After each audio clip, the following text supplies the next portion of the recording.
Olá, pessoal! Está começando mais um Saque Lê Sex, o podcast da Liga Acadêmica de Educação Sexual da UERJ. Eu sou a Rebeca Coutinho e o Christian Menezes me acompanha na produção. Hoje a gente vai tratar de um tema muito polêmico e delicado. A gente vai falar sobre o aborto. O que vocês sabem sobre isso? Quem vai estar hoje na nossa conversa é a Juliana Guimarães, professora, e a Bruna Bello, psicóloga e pós-graduanda em Educação e Terapia Sexual. Por favor, Juliana, Bruna, digam um oi aí para os nossos ouvintes. Olá pessoal, espero que vocês estejam bem. Como a Rebeca falou, eu sou a Juliana Guimarães, sou professora de Educação Básica, formada em Pedagogia pela UERJ e hoje estou aqui com as meninas, com a Bruna e com a Rebeca, para a gente falar um pouco sobre o aborto, sobre tudo que envolve no país, no nosso país e em outros lugares também. É um prazer conversar com vocês novamente. Antes da gente falar sobre esse tema, queria pedir a você, Bruna, para você definir para a gente o que é o aborto e quais são os casos em que ele é legalizado em nosso país. Bom, vamos lá então, claro, Rebeca. Primeiro, cumprimentar aqui todos os ouvintes, todos os leitores que estão aí nos acompanhando em mais um episódio do Sacle Sex, né? E com um tema aí, como você bem introduziu, delicado, polêmico, mas que é muito importante e acaba merecendo, né, uma conceitualização, uma explicação inicial, para que a gente não gere dúvidas aí nesse debate que a gente vai fazendo aqui nesse podcast, né? Inclusive o fato de comunicarmos, levar essa informação de qualidade dar espaço, né, a falar sobre tais temáticas já diz muito sobre educação sexual, inclusive nós sendo uma liga de educação sexual, tá bom? Não vou me apresentar, né, porque Rebeca já me apresentou, então vamos lá para as respostas, né? Pensando sobre o que é o aborto.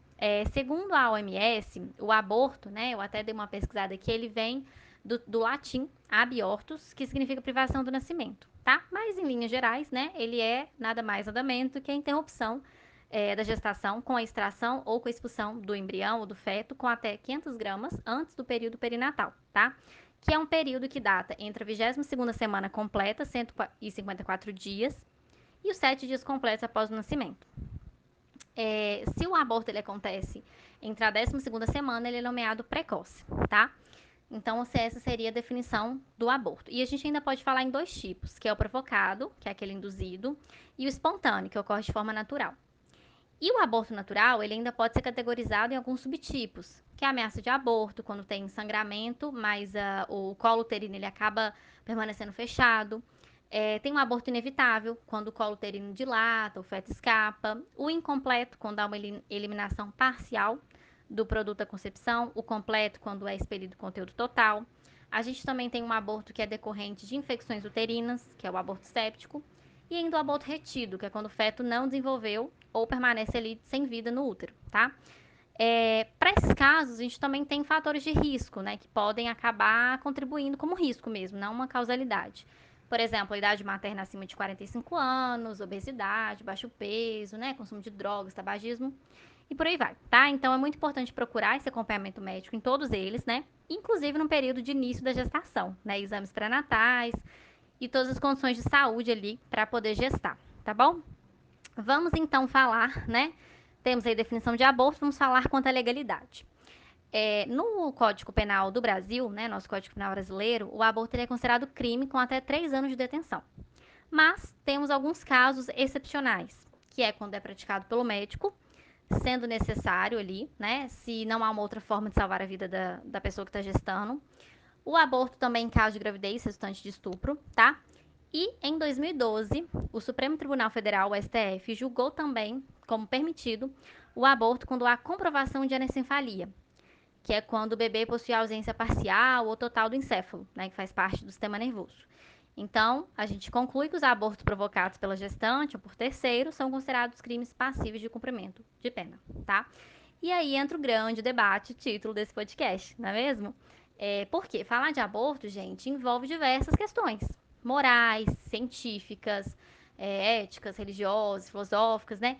Bem como também de saúde. Tanto é que nós aqui, profissionais da área da saúde, né, ou da educação, também estamos falando sobre.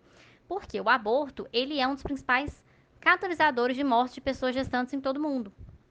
Ainda assim, eles continuam acontecendo, o que gera diversas consequências para a mulher, né, e para toda a sociedade, tá? E lembrando que a Constituição, ela destaca que não somente o direito à vida do nascituro, mas também tem o direito à vida da mulher, à dignidade da pessoa humana, à liberdade. E aí por isso que também pode ser um pano de fundo que vai acabar ocasionando discussões sobre direitos constitucionais. E uma outra ressalva que eu queria fazer para a gente fechar, né, já que a gente está falando da introdução do aborto e da legalidade, a gente atentar também a ter um discurso que seja coerente. Tem um projeto que chama hashtag Meu Amigo Secreto, que ficou meio famosinho um período atrás nas redes sociais, que ele coloca algumas dessas nuances de como que essas contradições vão afetar a sexualidade das mulheres, sobretudo. E aí um exemplo seria uma das hashtags, né? Alguém que diz que o aborto é assassinato, mas pede a namorada para abortar quando engravida. Então, assim, bem radical, bem polêmico, né? Mas por quê? Para a gente pensar mesmo nessa coerência, né? E pensar que nós temos vários outros debates a serem feitos, tá? Do acesso à educação sexual, dos métodos contraceptivos, de como que a mulher é vista na nossa sociedade, né? Porque se todas elas nascerem para ser mães, acaba sendo uma forma de controle dos corpos, né? Porque aí o sexo entra na vida da reprodução, a gente esquece que as mulheres também desejam prazer e que todas deveriam obrigatoriamente dedicar-se à maternidade, né? A ideia da maternidade compulsória, do mito do amor materno, né? Então aí a gente gera outro assunto, né? Que eu queria trazer aí mais pra frente, mais pro final do podcast, tá? Excelente introdução, Bruna, muito obrigada. Bom, agora com esses conceitos em mente, e antes da gente entrar nesse outro campo, então, já que disse sobre ser um tema de saúde, conta mais um pouco pra gente como são essas diferenças de acesso e de que forma esse aborto inseguro afeta a vida das mulheres. Tá certo. Então vamos lá, Rebeca. E todos os ouvintes aí, né? Só pela pergunta, a gente já começa a perceber um pouquinho dessa área da saúde entrando, né, em questão. E falando em saúde, eu queria trazer também a pesquisas aqui do Ministério da Saúde, né, que diz que o aborto inseguro ele é uma via, né, também de evidenciar as diferenças socioeconômicas, étnico-raciais, regionais, culturais, né, e uma série de coisas. Além disso, nem sempre o aborto que ele é feito clandestinamente, né, que às vezes a gente escuta falar, o aborto clandestino, não necessariamente ele vai ser inseguro. Por quê? Algumas mulheres, elas até podem ter a condição financeira, né, econômica de pagar por um serviço, e aí vai ser clandestino, mas pode ser seguro, e outras não. Então aqui a gente já começa a ter essas evidências aí conforme a pergunta. E de acordo com o IBGE, que é o Instituto Brasileiro de Geografia e Estatística, entre 2004 e 2013, 8,7 milhões de brasileiras entre 18 e 49 anos já fizeram ao menos um aborto na vida. Então tá aí um estudo que foi entre 2004 e 2013, né? Pode ter sofrido aí uma estatística ainda maior, tá? Mas o quanto que a gente vai notando, né, essas diferenças também porque, conforme essa pesquisa, as com menor nível de escolaridade, né, ali que era a maior parte da estatística endossava, e a maioria da região Nordeste era a maior taxa no país, com a maior taxa de aborto, né? Então percebe como que essas diferenças vão afetando.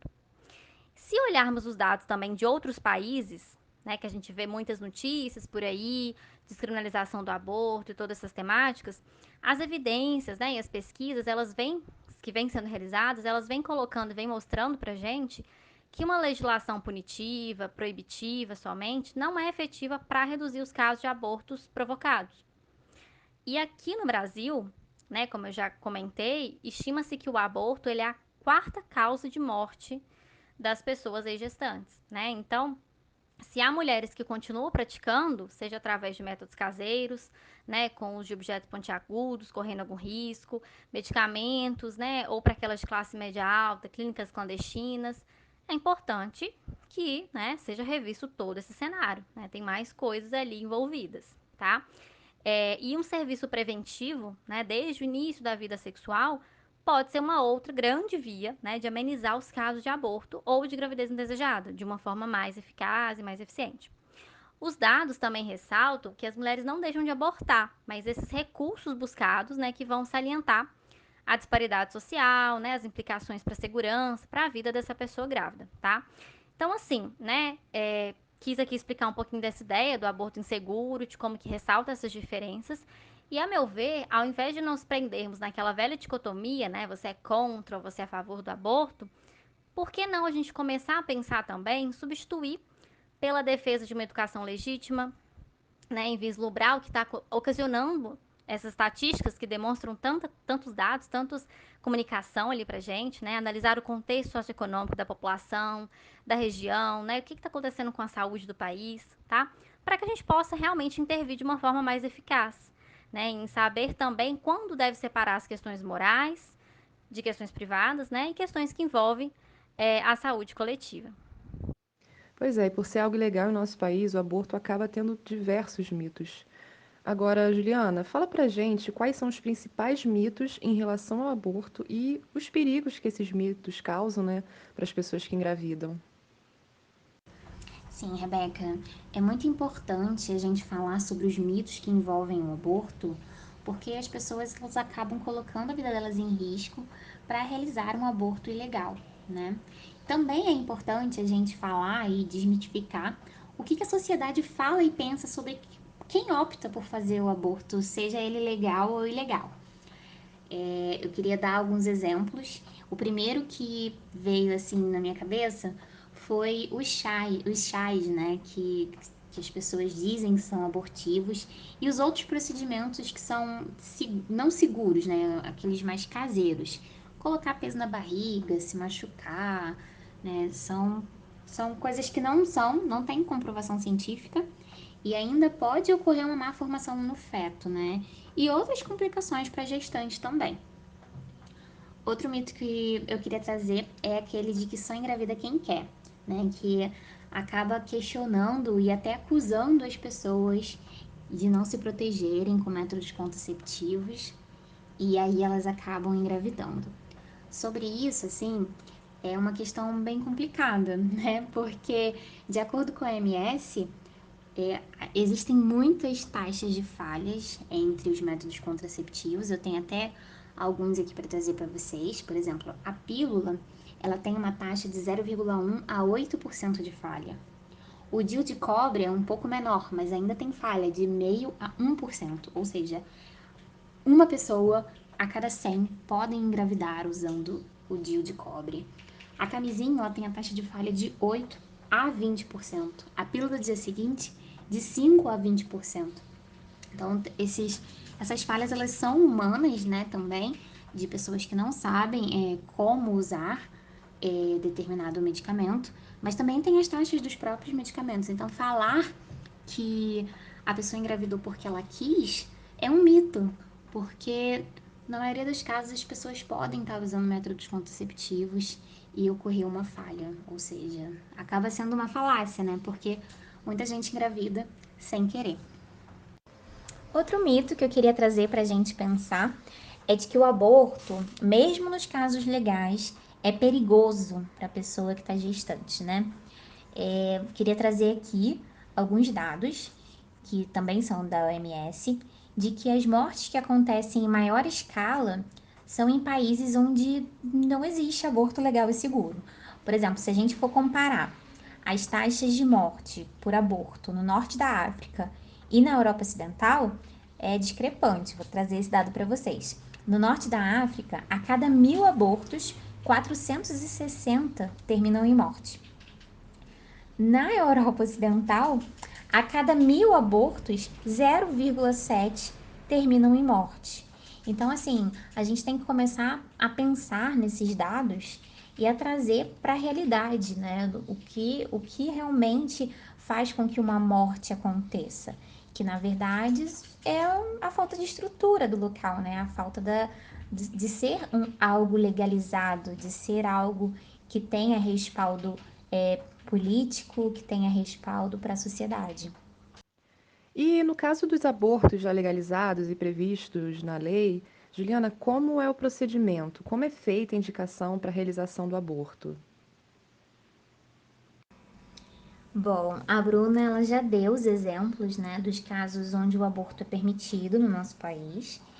Então eu vou falar de como é o processo, de como se dá em cada um dos casos para que seja feito o procedimento. Nos casos onde a gravidez tem risco de vida para a pessoa gestante, deve ser apresentado um laudo com a opinião de 2 médicos, né, incluindo um especialista na doença que coloque em risco a vida da mulher E não existe uma idade gestacional máxima. A interrupção da gestação ela pode ser feita a qualquer momento.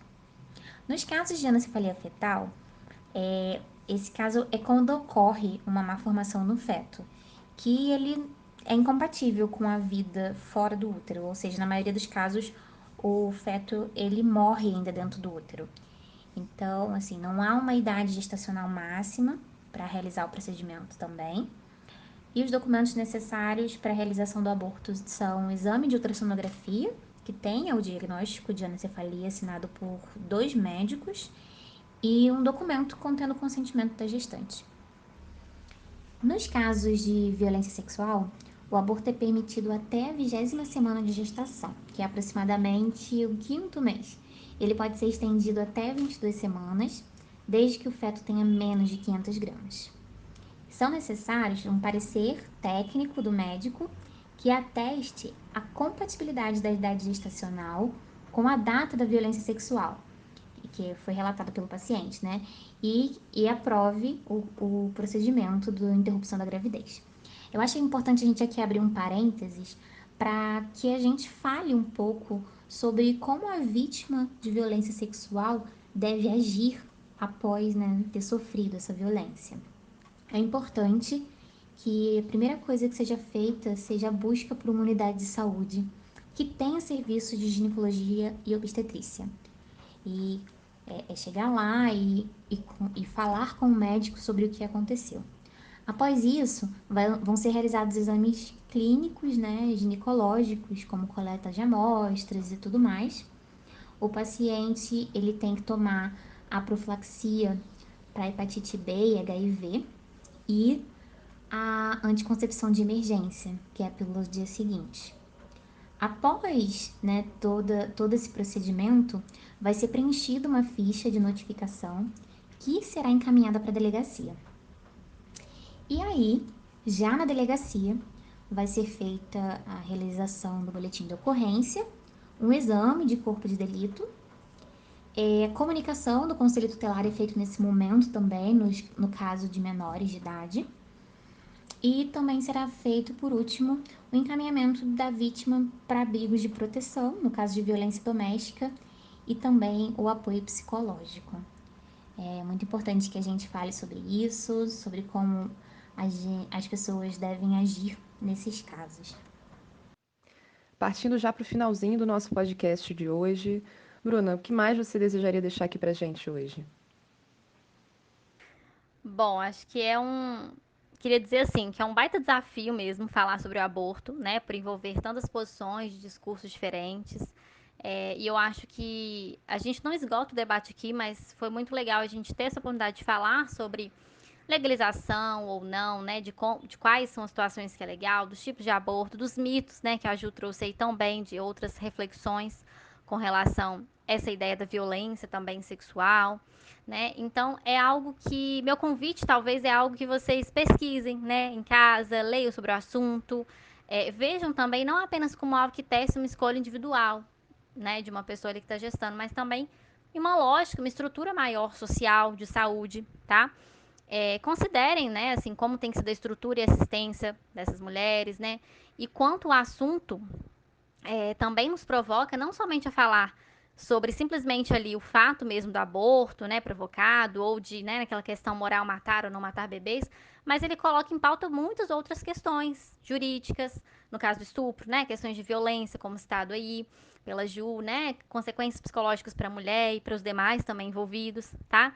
Então nós estamos falando muito mais que isso, né? É um convite aqui que eu queria deixar aí para o finalzinho a repensar sobre todo um contexto sexual repressivo, de controle, de domesticação dos corpos voltados às mulheres, tá? E é um tema muito mais complexo, né? E abrangente do que parece ser. Por isso não dá pra gente resumir todos os dados, pesquisas, debates por aqui, né? Então entender que também ele continua, tá bom? Fica de tarefinha de casa, né? Então eu deixo aqui essa reflexão mesmo, que repense, que intere da situação, antes de colocar acima de tudo apenas alguma opinião pessoal, né, como um dado para geral ali, para a população. E mesmo que você tenha também, ok, tudo bem, né? Mas entenda que tem emblemas que são maiores, que são sociais, e um escopo muito além do que cada um acha, né? A gente precisa ter várias minúcias ali nesse debate, buscar intervenções de fato que vá abranger uma forma mais eficiente e eficaz ali para a maioria das pessoas, né? Afinal de contas, as ideologias também que são construídas historicamente, elas muito serviram a esses mecanismos de controle, né? E o próprio direito em si também não deixa de ser um produto cultural, né? Que pode acabar corroborando com isso, ou não. Então, por fim, eu separei aqui alguns dados finais para deixar para vocês que estão acompanhando esse podcast, tá? Bom, o primeiro dado aí é segundo o relatório organizado pela Lancet Global, que é uma das revistas de publicações científicas mais renomadas do mundo, que traz que nos países em que as leis são mais restritivas e é mais difícil obter medidas anticoncepcionais adequadas e seguras, a proporção de gestação indesejada, que resultam em aborto, ela é alta, com variação de 32 a 48 por mil mulheres. À medida em que locais de maior renda e interrupção legal da gravidez, a taxa de 11 a cada mil. Ou seja, será que realmente nós estamos querendo salvar os bebês, né, ofertar uma saúde segura e condições favoráveis de saúde sexual, ou apenas criminalizar essas mulheres? Porque um outro dado também, né, a gente tem a historiadora Silvia Frederici, que ela vai muito mais além quando se fala sobre esses temas. Né? Segundo ela, a procriação com o capitalismo, ela gera um valor econômico. E o quanto a desigualdade social e a hierarquia masculina operam também como estruturas de poder, vão se entrelaçando nesse cenário atual. Ela até remete o termo a bruxa, né, remetendo à época medieval, que para a autora, na atualidade, seriam as mulheres que impossibilitam a concepção, né, que não desejam uma vida nova, que castram os homens, metaforicamente dizendo, né? Então, bom, sem mais delongas, reflitam, tá? Leiam, de fato, ali, entendam sobre o assunto, né? Como um grande assunto de saúde que não se esgota simplesmente em ser contra ou ser a favor. Não é só sobre isso, tá? E por fim, eu queria deixar também algumas sugestões de documentários e vídeos. Eu vou deixar o vídeo de uma entrevista do Dr. Drauzio Varela, que é chamado Aborto no Brasil. E também vou deixar aqui sugestão de dois documentários. Um de 2008 e outro de 2014, que são, respectivamente, O Aborto dos Outros, é o nome dele, e o outro documentário se chama Clandestinas. E ambos, né, estão disponíveis aí, gratuitos, na internet, no YouTube, então vocês conseguem acessar. Bom, muito obrigada também. Queria deixar só meu agradecimento mesmo, por mais uma vez poder estar aqui, oportunizar em levar esse debate, né, a mais pessoas. Espero que os ouvintes, né, que leitores também gostem do conteúdo e utilizem o podcast como uma ferramenta, né, também para debater, né, sobre esses temas aí tão importantes. E é isso, gente. Muito obrigada pela oportunidade, pela Ju também, por tudo que trouxe pra gente, pela Rebeca, né? E por todos os outros membros também da Lessex que fazem tudo isso acontecer. Tá bom? Obrigada. E até a próxima. E para você, Juliana, o que você acha importante de dizer para a gente encerrar? O que eu acho importante nesse momento é fazer com que as pessoas reflitam um pouco sobre tudo que foi dito aqui hoje. E eu tenho uma pergunta, assim, para fazer vocês refletirem e sobre o que é necessário, ou deveria ser necessário, no momento após aborto. Porque, assim, nem sempre a pessoa que optou por esse procedimento tem tudo o que deveria ser necessário por pura negligência e preconceito. Eu consigo, assim, imaginar o que todo mundo deveria ter. Minha mente vem algumas coisas como atendimento psicológico, respeito à sua decisão, apoio familiar, acolhimento, tratamento para o alívio da dor, né, física que fica ali na região da pélvica. E assim, é dizer para vocês que nem todo mundo tem o que é necessário nesse momento. E por que as pessoas não têm, né? Muitas vezes o alívio da dor pélvica, ele não existe porque a medicação não é oferecida como meio de punir a pessoa, né? A sentir aquela dor. O atendimento psicológico, ele também não é fornecido, porque muitas vezes ele, ele não é feito para que a pessoa aprenda a lidar com aquela situação de qualquer forma. O acolhimento familiar e o apoio, ele às vezes não é nem cogitado pela pessoa que decide fazer o aborto ter esse apoio familiar, porque sabe que a família vai discordar da sua decisão, né? Por conta do conservadorismo também da família, tudo isso pode acontecer. E o respeito à decisão da pessoa. É importante a gente falar aqui que você não precisa realizar um aborto, né? Mas que você precisa respeitar a decisão de quem deseja fazer. Bom, eu gostaria de agradecer a todos que nos ouvem, que leem a gente. Espero que tenha conseguido deixar um pouco de reflexão e de informação para vocês. Muito obrigada e espero vocês numa próxima oportunidade. E aí, galera? Hoje a gente falou de um assunto muito polêmico, né? Eu espero que ele também tenha gerado muitas reflexões importantes. A gente espera que vocês tenham gostado, pensado muito com a gente nessa conversa. E aproveito mais uma vez para lembrar vocês que, se quiserem nos convidar para alguma atividade, é só entrar em contato pelas nossas redes sociais no @lessexuerj ou através do nosso e-mail ligalessex@gmail.com. Lembrando, né, novamente que os nossos conteúdos de podcast também estão disponíveis legendados no nosso canal do YouTube e no Telegram. E aí acompanhem nossas redes, fiquem muito bem, se cuidem e até a próxima!